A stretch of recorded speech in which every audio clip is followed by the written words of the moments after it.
The December 11th meeting of Board of Public Works is now in session. All members are present as well as legal counsel. First on the agenda are claims for payment in the amount of $222,360.27. You're supposed to approve the minutes, but that's okay. We'll get back to that, Ken. Move for approval. Second. A motion and a second to approve the claims for payments as presented. All those in favor, please say aye. Aye. Opposed? Motion carries. Next are payroll claims for payment in the amount of $787,005.68. I'll make a motion to approve payroll claims for payment. Second. We have a motion and a second to approve the payroll claims for payment as presented. All those in favor, please say aye. Aye. Opposed? Motion carries. We also need to approve the minutes from the November 20th, 2025 and December 4th, 2025 meetings. Mr. President, I did have one question on the December 4th minutes, and I did not have my copy of the payroll claims. It was listed in here, $2,441,794.24, Karen. And I'm sure it's a Scribner's error, yeah. I'm not sure that was accurate. $6 million. So I thought we ought to just at least double check it and make sure that that's not Oh, yes. an extra number in there. There he is. It's probably supposed to be 241. So let's hold the December 4th minutes and let's go back and I'd move for approval of November the 20th minutes. And I'll second. a motion and a second to approve the minutes from November 20th, 2025 as presented. All those in favor, please say aye. Aye. Opposed? Motion carries. Next on the agenda are request handicap renewal for 420 Lincoln Street. Good evening, Board of Works. I'm Aaron Stevens. I'm the Administrative Resource Officer for the Richmond Police Department. Before you, we have a request for a handicap renewal at the address of 420 Lincoln Street. I have gone by and I visually checked it, and the status of the parking conditions have not changed, and I would ask the Board to approve the request, please. I'll make a motion to approve the handicap sign renewal at 420 Lincoln Street. Second. We have a motion and a second to approve the handicap renewal as presented. All those in favor, please say aye. Aye. Opposed? Motion carries. That is the business of the Richmond Police Department. Thank you. Thank you, sir. Next on the agenda are contracts. Contract number 37, 2025, city towing rotation.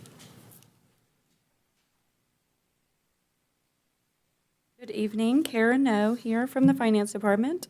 Countryside Auto is requesting to be added to the city rotation. All required documents are on file and have been verified. The contract 37-2025 is attached, and I recommend approval. Move for approval. Second. We have a motion and a second to approve contract number 37, 2025 as presented. All those in favor, please say aye. Aye. Opposed? Motion carries. Next on the agenda is contract number 181, 2025 to ASHME, 26 through 28. Good evening, Kenyatta Cox, Director of Human Resources. This is just really, I'll give a quick overview of kind of the key changes in this cycle of the collective bargaining agreement with AFSCME, which is the American Federation of State, County, Municipal Employees. So this agreement, it just kind of really sets out the wages, the benefits, and the workplace policies that we review periodically to keep current and aligned with policy and practice. And so I presented a memo. I don't know if you were able to go through that, but for the most part, it's updates that are some clarifications, some moderate updates, and keep in line with practice and policy right now. I'm open to any questions, or I can run through all of the articles if you want me to do that. I think it was, 70 pages long? Well, it's short. The agreement's shorter by about 2.5 pages this go around. We got in there and condensed a bit. So, Okay.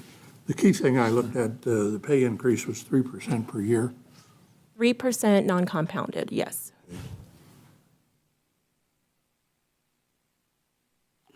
I'd move for approval. Yeah, I'll second.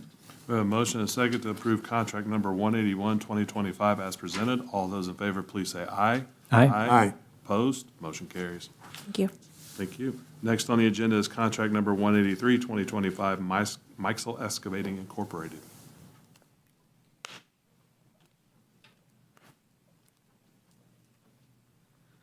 Good evening. Sherry Ritchie, Code Enforcement Department. Mixel Excavating, Inc. was awarded the bid for the demolition of 29 North 12th Street, Richmond, Indiana, on November 6th, 2025. We are now asking the board to approve contract number 183-2025 to Mixel Excavating, Inc. in an amount not to exceed $26,280 for the demolition of the property located at 29 North 12th Street. What's the completion date on that they have to have it down? It just depends on how long it takes the asbestos contractor. It will be down sometime in January. Oh, okay. Yes. All right, thank you. You're welcome. I move for approval. No second. We have a motion and a second to approve contract number 183, 2025 as presented. All those in favor, please say aye. Aye. Opposed? Motion carries. Next on the agenda is contract number 185, 2025 to Cox Excavating Plus LLC. Okay, I am doing this for Bill Henry, the inspector that was in charge of 25 North 12th Street. The contractor is Mixel Excavating, and he is asking for the approval of the contract number 184-2025 in an amount not to exceed $24,970. 184 is not on the agenda. 185. Yeah, I was going to say I don't have that. Yeah, we have 185. Skip, Oh. skip to 185. Did not know that. Sorry. Send it to me? He did. Okay, Could we, maybe we can add that at the end.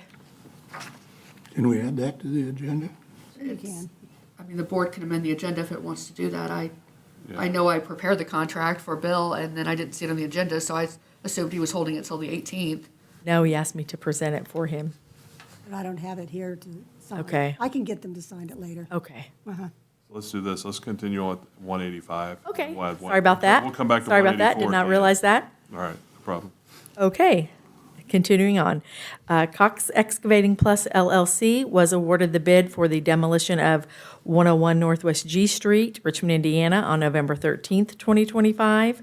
We are now asking the board to approve contract number 185-2025 to Cox Excavating Plus LLC in an amount not to exceed $14,450 for the demolition of the property located at 101 Northwest G Street, Richmond, Indiana.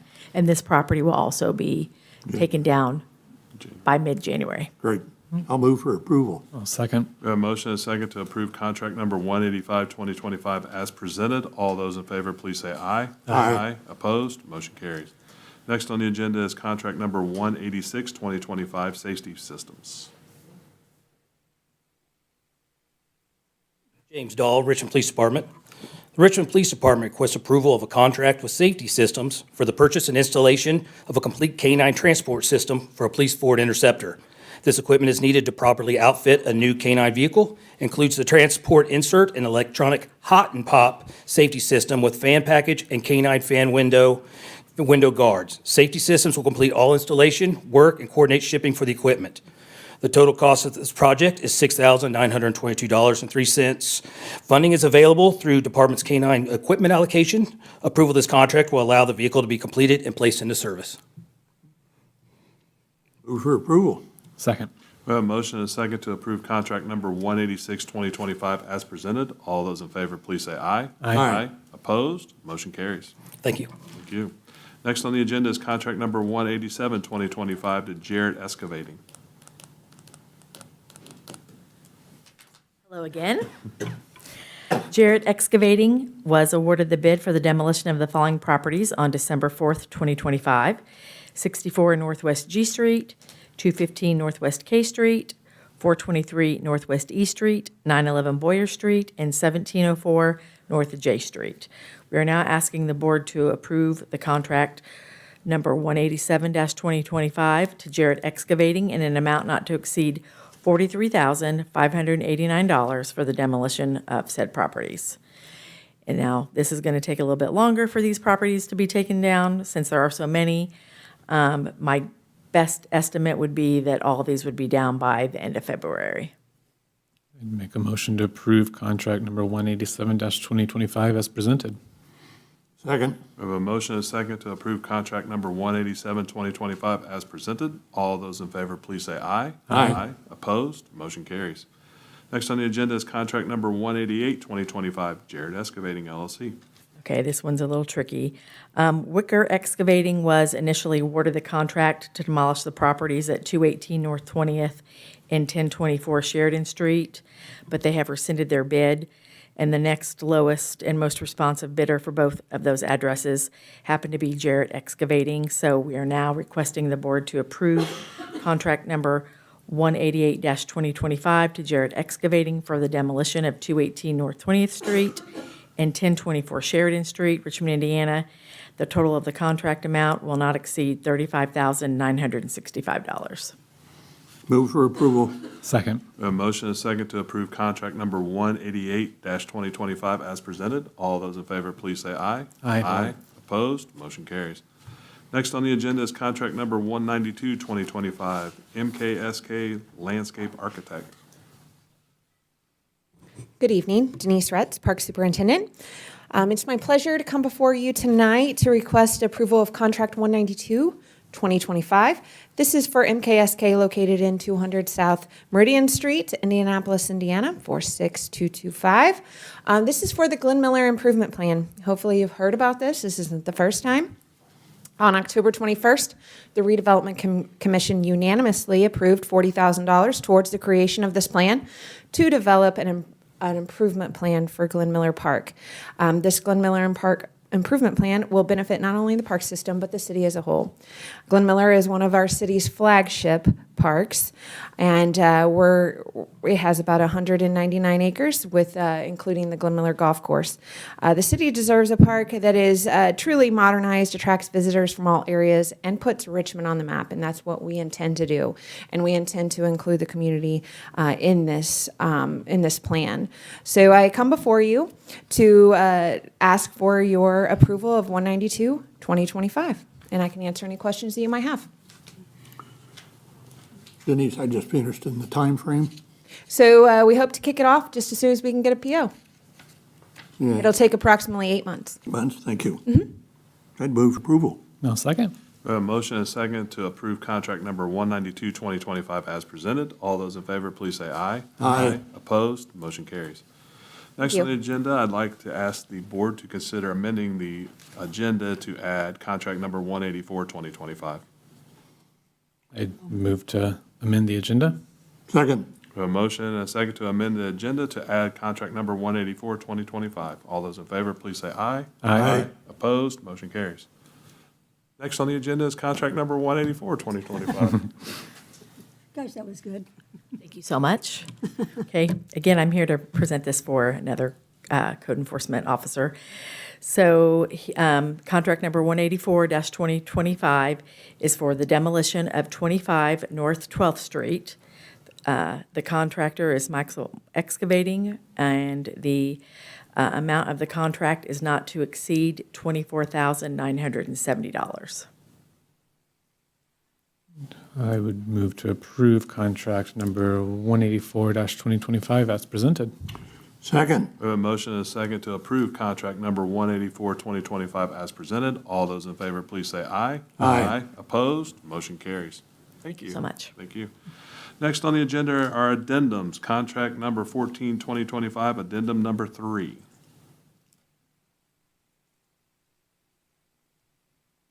Kara, no.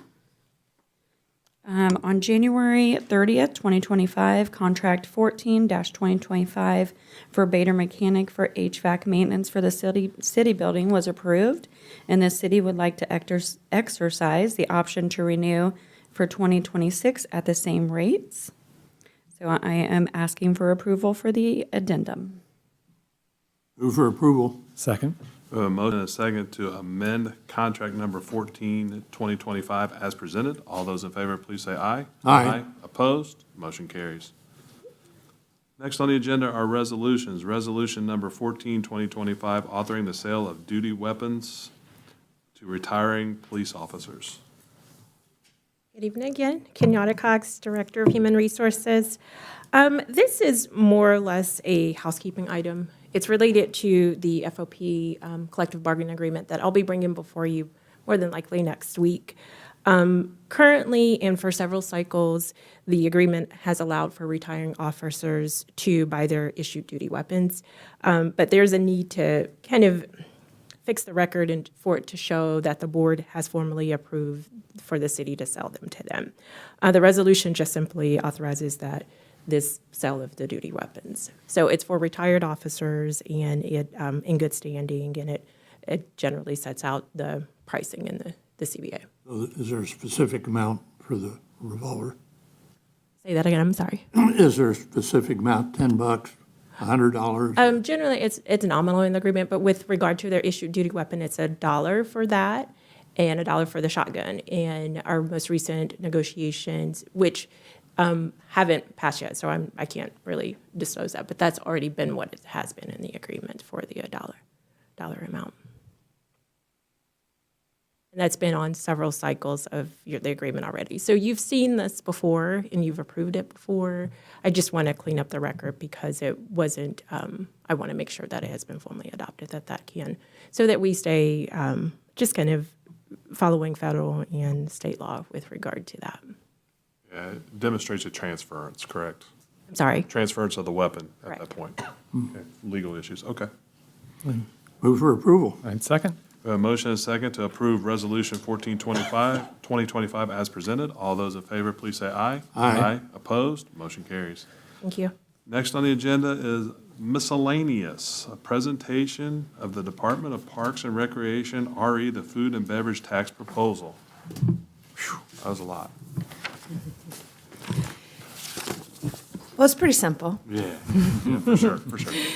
And I stand before you just to reiterate and make sure that the community has another source of information outlet here. And I appreciate you asking me to present here and allowing me to give some information here for the food and beverage tax opportunity, because I like to call it an opportunity. While a lot of people don't like to use the word tax, food and beverage tax, they like to call it a food and beverage opportunity. So, going through this, I'm happy to answer any questions, but I'm just going to kind of go through it pretty quickly. It really only takes one. Building places that bring us together is really the tagline here. Back in January and through the first of the year of 2025, the mayor went and really talked through a lot of to the legislators about this initiative. Then there was a little bit of conversation there, and the legislators did want to see a very focused approach. They decided that the parks, trails, and the gorge would be that focused approach. We then anticipated needing a little bit of an engaged team to kind of move this a little bit forward. So Bill Engel took the initiative as our park board liaison to also meet with the mayor and some administration team and talk with Councilman Parker, and they engaged 4 council members, 2 park board members, and some administration to bring about the food and beverage A-team, or advisory team. So we call them the FAB A-team. And the list there is Bill Engel, Jane Bumbelow, Doug Goss, Justin Burkhart, 2 park board members, Dakota Collins, Mike Devine, along with some members of the administration. Part of the reason why people are very excited about this opportunity. Right before I started in 2016, Bill Engel did write this article in the Palladium item, and he was not really willing to go backwards, only really willing to take steps in the right direction, as am I. He wrote this article about the neglect of the park, and it's one reason why I took this position, why I wanted this position, is to make steps towards progress. I believe we made a lot of steps towards progress, and again, not willing to take those steps backwards. So we're going to have to find those ways to creatively do that and continue to work through those. Parks are the heart of our community. families gather, memories are made, and Richmond's story continues to grow. It only takes one person, one moment, one opportunity to make a difference in our community's parks and trail system. The new 1% food and beverage opportunity will support our future goals of providing active public spaces, accessible trail systems, and unique regional destinations. This 1%. We've kind of put this in 3 categories or 3 buckets, if you will. Sustain what we have, make necessary improvements, and create new destinations. So in sustaining what we have, taking care of those essentials that keep our parks and public spaces thriving and sustainable. And when I'm talking and doing presentations around the community, a lot of people just want to know, what will this mean? What kind of projects will be happening? What will you use this money for that's coming in? So we've worked hard on a master plan, and it's a community-driven master plan, and a lot of these projects have been on the master plan, we just haven't been able to do them yet. One of those major projects is dredging the Glen Miller Pond. Obviously, years of buildup sediment, we really need to restore and clean the water. That provides healthy habitats and lasting beauty that we can have for this pond for generations to continue to enjoy it. Obviously, we have several trails in 6 of our areas, 8 miles of trails within our parks. We need to continue to be able to sustain those. We have equipment repairs, especially at Highland Lake Golf Course. If we don't have water, we don't have a course. So we need to make sure that the irrigation is up to par, and also that our infrastructure is ready to go. We have roof repairs that are needed, over 12 roofs across the park system.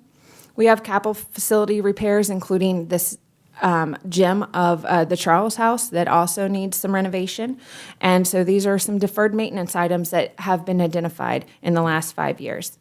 In making necessary improvements, we need to create vibrant, family-friendly spaces that invite joy and connection.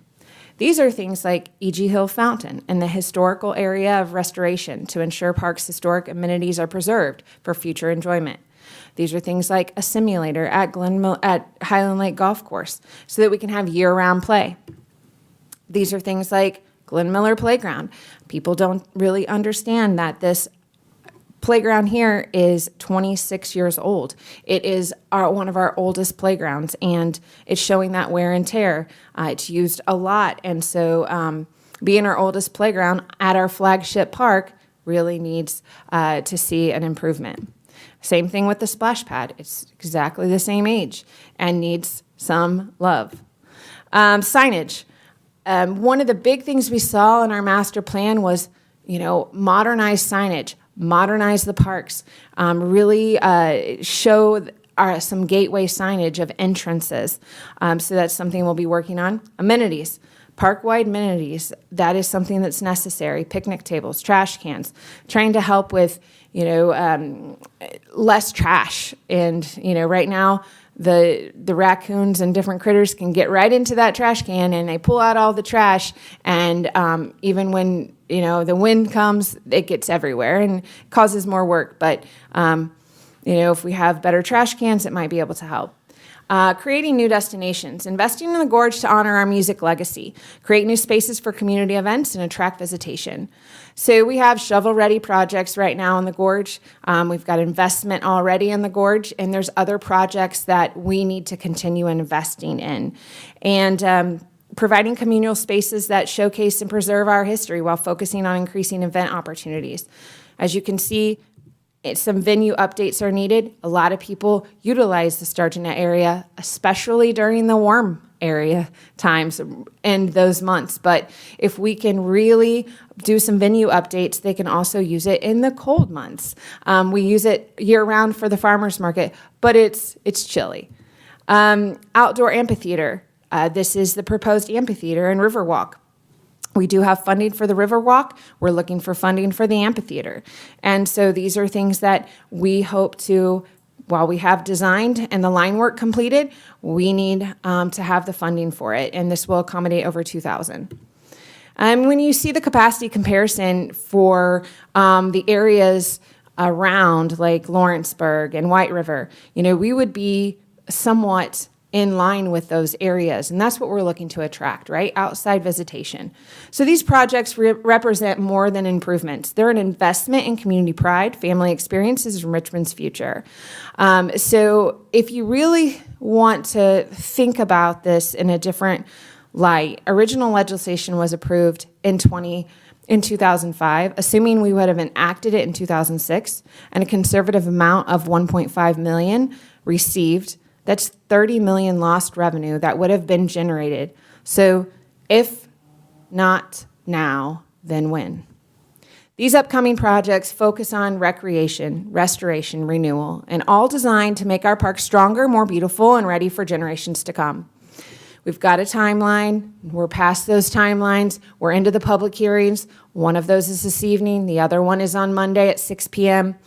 And just to highlight the fact that regular groceries are not taxed, only prepared food. So those are things sold by a retail merchant, catering activities, things of that nature. So when a seller's providing eating utensils, including the plates, knives, forks, things like that to eat with that item. So prepared food. So we just need to do this together. We need to work on this as a solution for parks and an influx of cash coming through for the Parks Department to continue to progress. And it only takes one. And I'm happy to answer any questions, and I appreciate you letting me share that. Thank you. Councilmember Purvis, anything? It's an excellent plan. I mean, it's an opportunity, I think, for the community. Denise, you've done a good job over several years with limited funding.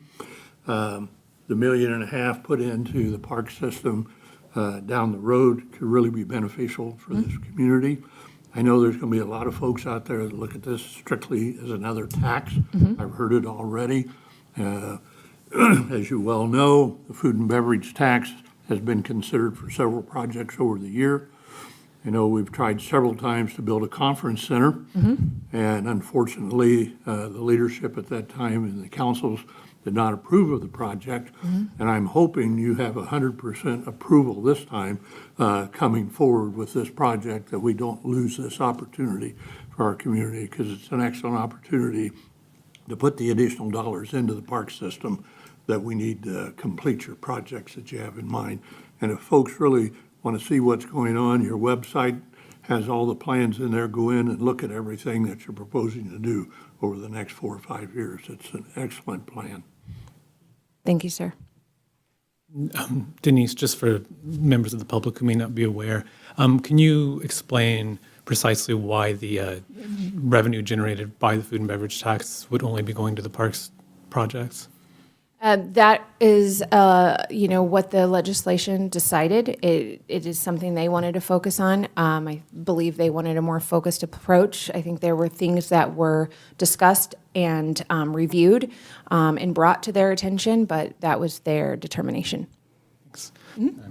Parks, Trails, and the Gorge is exactly what's in the Indiana Code, and that is the resolution that was brought before council and also in the ordinance that was presented as well. So the ordinance spells out the Indiana Code exactly, that says Parks, Trails, and the Gorge, and that's what the funding would be going to, and only what the funding would be going to. Perfect. Thank you. And I'm with Ken.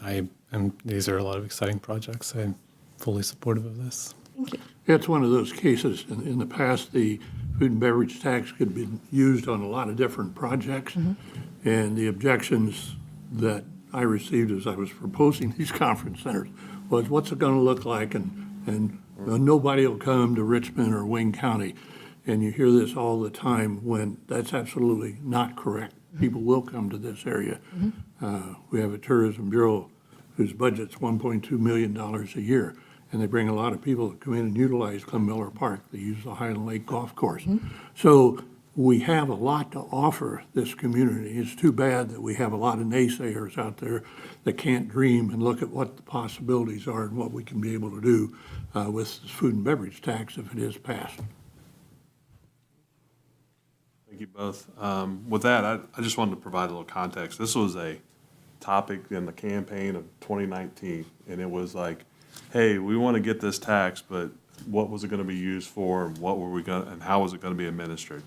So the other context of this is you got to compare yourself to a city, and Carmel is roughly the same size footprint as Richmond, Indiana. Carmel gets 130 per person per their population, and strictly to Parks and Recreation. Richmond's currently at $86. Richmond has 1,100 acres. Carmel has 500 acres of recreation. So when you stop and think about that, with their 104,000 people, Carmel has a park budget of $13.5 million. Richmond currently sits at $3 million. I went more conservative than you, and I put in a $1 million, and that'll give us another $29 per person. That'll bring us roughly to $115 per person with twice the acreage. Something to consider. People say, well, do you support it or not? The real thing here is this. This is for the greater good. We tax us for school. I don't have any kids in school anymore. Ken, you haven't had kids in school for a while, right? Right. So, and also too, even the library, it's a greater good tax. So with that being said, I know Bruce Whistle pointed that out to me years ago when we were discussing trash rates. So with that being said, I support it. I look forward to what happens. My only caution as a citizen is let's make sure that phase one is maintaining prior to growing, because we already see that we are, in comparison like Carmel, we are so much larger in area, so. And thank you for this. I know you reached out to me in October and said you'd like to come in, and we finally got here to this point so you could present. Yep, I appreciate all your comments. I appreciate all your support, and thank you. Is there anything else? I don't have anything. All right, well, we are adjourned. Thank you.